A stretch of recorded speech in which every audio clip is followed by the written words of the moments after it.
Now, please join us in welcoming to the stage President and co-founder of the Matthew Shepard Foundation, Judy Shepard.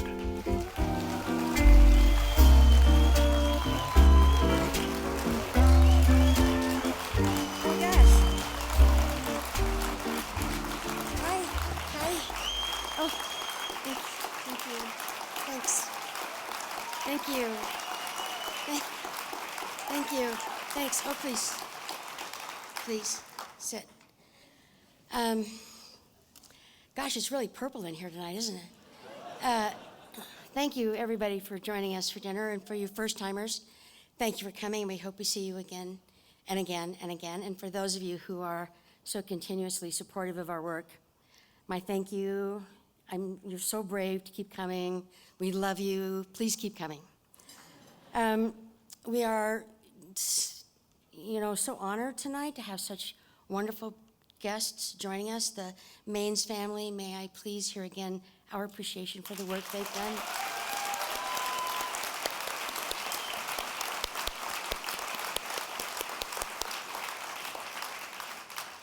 And I know it's not been easy for them, but I think you'll hear a common thread about what we're talking tonight about living your authentic life and how truly, truly hard it was for the Maines family to do that, for Nicole and Jonas and Wayne and Kelly to not live together as a family, to not have that privilege, that opportunity, and that sense of feeling of safety and community that the rest of us take for granted in our lives. It's unconscionable that they had to live their lives like that to allow Nicole to be who she really was, and to give them all the props for allowing her to be who she really was. It's not easy for many families to acknowledge that or accept it. But the idea that you have to be secretive or hide away because who you are may not fall into line with what somebody else thinks about what you should be, that is not the American way, in my way of thinking. And as Jason was so proudly talking about getting married, and then hearing from folks who then go to work and get fired because they got married because they live in a state like, Wyoming, is also unconscionable, something that should never happen. Not the American dream, not ever. To be denied housing accommodations, public accommodations in a restaurant or a theater or a store or, the county clerk's office.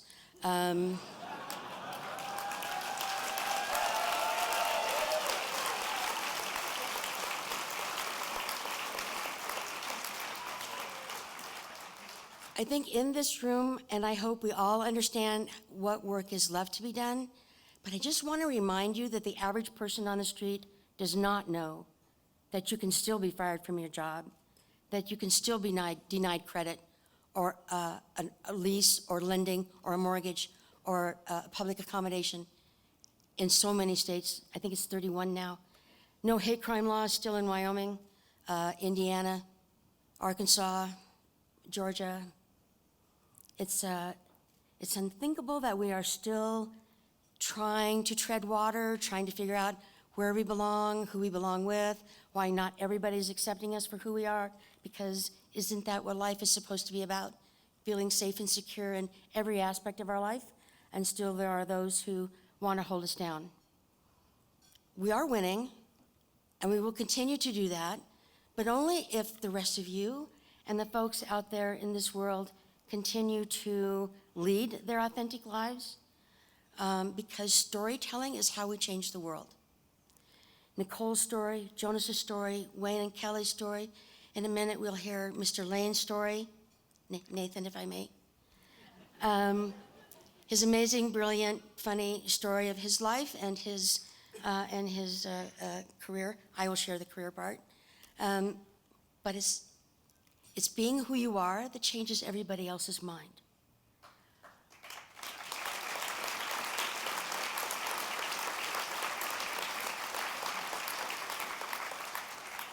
When the person that you sit next to at work suddenly finds out that you are a lesbian, but they've loved and admired you personally and professionally all that time they've worked with you, but they didn't know who you were, and now they do, is going to absolutely change the perspective of the gay community as a whole. That's how that works. That's how that works.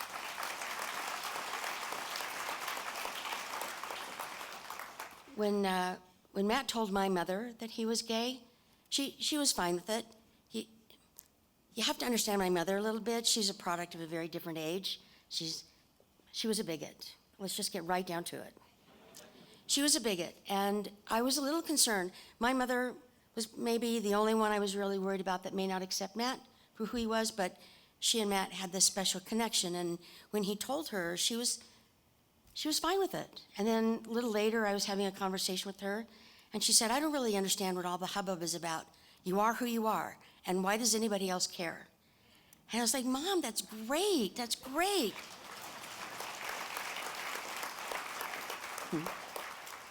And then I said, Mom, could Matt bring his boyfriend over to meet you? No. No.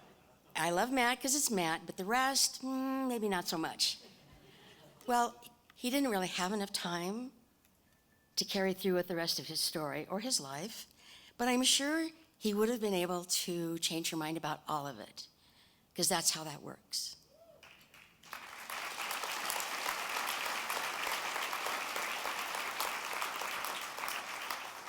So you may be asking, how did I grow up in a family with a mother who's so strongly bigoted and not bring any of that with me into my adult life?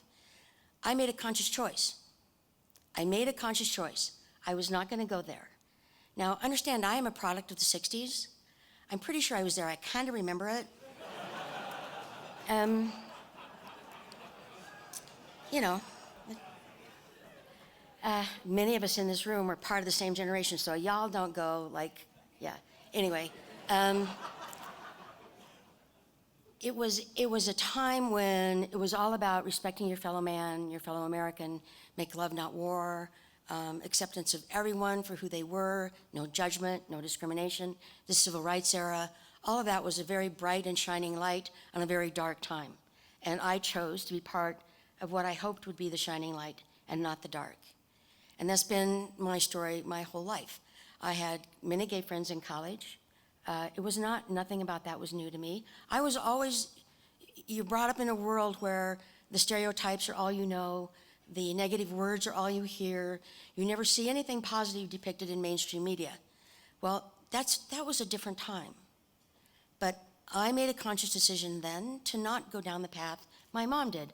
My mom went down that path because her mother did, and her father, and so on and so on. This is a generational disease, and you can make the choice to leave that environment, to not be a part of that, and to not teach it to your children or your grandchildren or your neighbors or participate in it in any way. It's a conscious choice.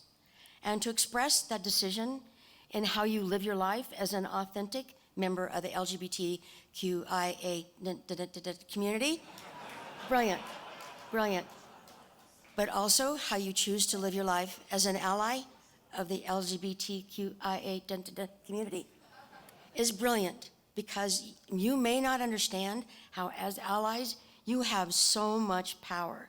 Your voice and your support carries so much weight in where you work, in your neighborhood, in your church, just in general in your community, within the own members of your family. Please, please share your stories of support and compassion and the desire to make things right within the gay community, politically and socially. Now, in case you missed it, there is an election coming up. And we need to be hyper-vigilant that we maintain this progress. So please, please, be educated voters. And at the very least, be voters, please.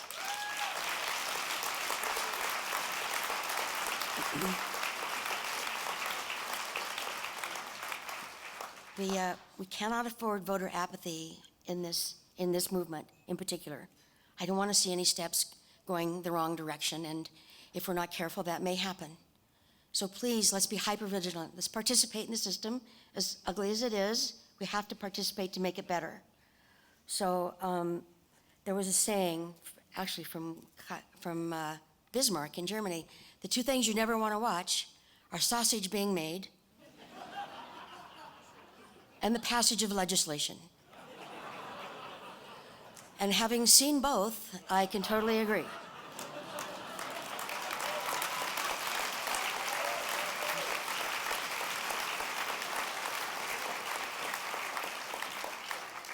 Now, this is a really hard time of the year for us as a family, and we have this little party of 450 people. And thank you all for helping us be here tonight to celebrate Matt's life and his legacy. Thank you very, very much.